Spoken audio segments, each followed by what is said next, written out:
a chance to talk to you for a little while sometime. All right? It's great. Honorable Elijah Muhammad is the most significant man in my life, other than the Prophet, the Quran, Allah, the Prophet, the Quran. The Honorable Elijah Muhammad has been the most insignificant factor in my life. And I know that I could not have possibly come into this role and this development in this role that I'm not in had I not been the son of Elijah Muhammad, Clara Muhammad.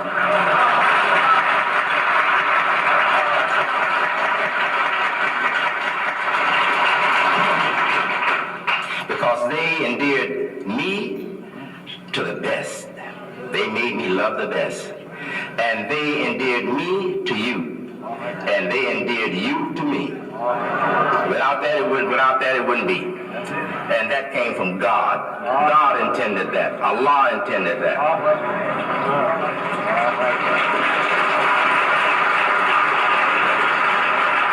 I'm not saying that I'm anything other than what I am. I'm no messenger. I'm no prophet. I don't have any title. I'm not worthy of any title above the one that any of you all can wear. If you can't wear it, I can't wear it. I know my circumstances.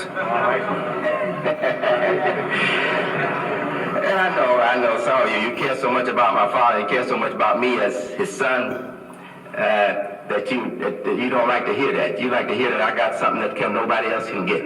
Well, maybe so. They can't get the circumstances that I've got. That's gone. It's past, you know. They can't be born while I was Deen Muhammad, son of Elijah Muhammad. That's gone. That came in 1930, October 30th, it's over. But as far as our properties and our ability, our capacity, same that's open to me is open for everybody else. And as far as what I can achieve, if I can achieve it, you can achieve it. That's right. And believe me, I feel very good over so many of you now being able to represent this religion without worrying the hell out of me.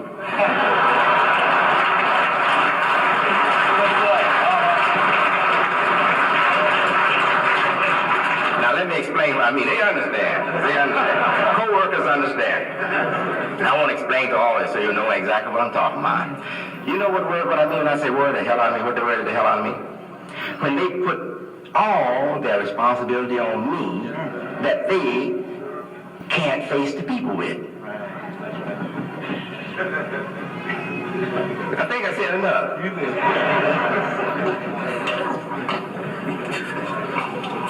Yeah, all their shortcomings before the people and still accept the responsibility for it.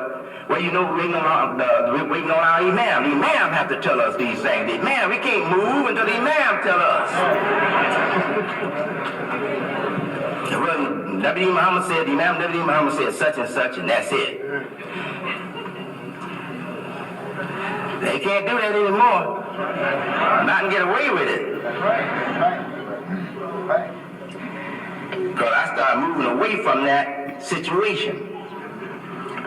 First I started and said, well, no, I'm no mujaddid. No, I'm not a mujaddid. That title is too troublesome. I said, I don't want to be called mujaddid, you know, because we had spooked up that title, you know.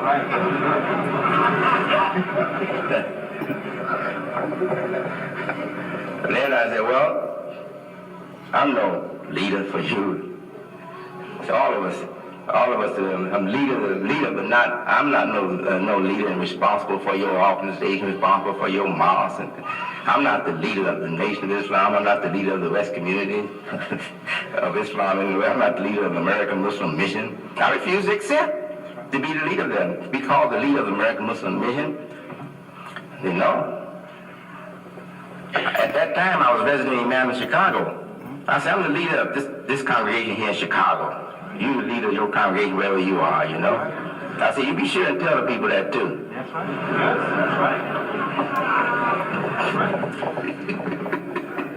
Then I had that wasn't strong, you know. We just certain things that we in the habit of and just can't get away from.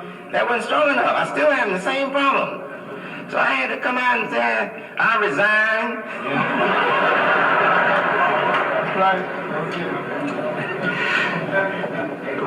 interview with non-Muslim reporters, I told them, I said, no, I have no administrative office or role at all, except my own office. I said, I have my own separate ministry. That's my office. I said, it's in Calumet City, that's it. I said, and I see myself as a Muslim leader with an obligation to people that I have grown up with, had experience with, and have been supported by. I say, but as their spokesman, as one speaking, as a Muslim, supporting our religion, supporting what we believe in, and advising to the best of his ability, advising the people to the best of his ability. I said, but they don't have to accept me. That's exactly what I told them. I said, they don't have to accept me. I said, you can go on. They can disagree with me. They don't have to be. So they asked about certain people might think that. I said, that's their time to think different. It's their opinion. A few favoring the Shiites. That's it. I have nothing I can do about that. They have the freedom of choice. You think I'm going to tell you because you favor Shiites that you can't come here and identify with what I'm doing? No. You favor Shiite if you want to. I'm not Shiite, and I don't favor the Shiite. But I know that a lot of them are very good, excellent Muslims with very good intentions. I think they made a mistake.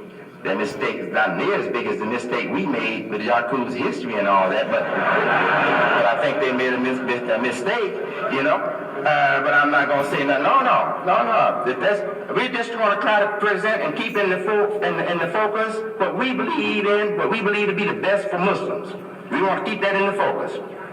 All of us not going to accept that equally. All of us not going to be in agreement with that to the same degree. That doesn't mean, don't you have children that measure up better to what you want of them? Don't you have friends and relatives that measure up better to what you want of them? The same thing applies to an organization or to a movement or a thrust for the betterment of a society and our people in society. Same thing applies. Don't ever treat each other different because all of them not measured up the same under certain kinds of requirements. You know, and this is something we should emphasize, and this is in accord with nature. This is real. There are some of us that will be dutiful in prayer, and some of us that will think of God all the time, and we get great merit for that. Great merit for that. In fact, that's the best. But if you're just doing that and you're not in touch with the needs of other people, you're just in touch with the needs in your relationship with Allah, but you're not in touch with the needs of in your relationship with other people, in your household to start with. If you're not in touch with that, then according to the teachings of our holy book and the teachings of our prophet, your merit is not as great as the people that are not as duty or as impressive as you in that particular respect, who are taking care of their family, who are doing constructive work in the society, who are making a contribution to the betterment of other people. You're not as good. You're not as good as those carrying the burden of society on their back. Right. You know? So there's some who carry the burden of society, beginning with the family. That's the society. That's our first society, the family. So there's some of us carrying the burden of society on our back, and we're not praying as often as others. And if we still have that consciousness in us, we love God, we appreciate God, we are God-fearing, but we are not as conscious as often as you are in making prayers and all that. When you get to heaven, you're going to be shocked. To find yourself in a much inferior room to those that weren't praying as often as you. You know, we know that prayer for us is very serious because Muslims in America, in the West, the circumstances that we have to live with take our attention away from prayer and sometimes make it almost impossible for us to follow the prescribed daily prayers on the times according to what is prescribed in the Quran and the life of our prophet, prayers and peace be on him. Yes, so we know how difficult it is. So don't think that I'm saying this to take any importance away from the importance of prayer in our life. It is the main pillar of our life, prayer. If we stop prayer, the prophet taught us that no civilization fell until they first stopped prayer, neglected. They left their attention to prayer. You see, so we know how important it is, but still we have to understand too that Allah intended a full life for us, a natural life, a life respecting the excellence in the nature that He gave us. And if we give too much attention to our relationship with Allah, we become narrow-minded and we become stingy people. Stingy people. Selfish and stingy people. Giving everything to Allah and nothing to your fellow man. So we don't want that. In seeing the concept of religion, again, I repeat, we have to see the respect in this religion. I have to say sacred respect in this religion for the nature of everything. We believe that Allah has given nature to everything. Khalaqa, fasawwa. Allah says khalaqa. This is Quranic term, Arabic Quranic term. Khalaqa means he created. Created means He gave you your original self.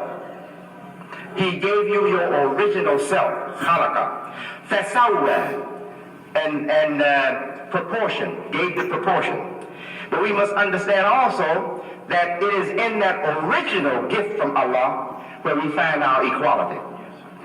We're equal. Allah, whatever Allah gave the first human being, He gave all of us. Because we are the children of that one. And we know that Adam for us is very big. Adam for us, the Prophet Adam, peace be upon the Prophet and all the prophets. The Prophet Adam, the first human being that Allah made, he, in our eyes, is excellent, noble, excellent. He is most respected Father. That's right. We're not ashamed of Him. That's right. Say, oh, but He committed sin. We do too. Yes. That's why we're told He committed sin. To let us know we will too.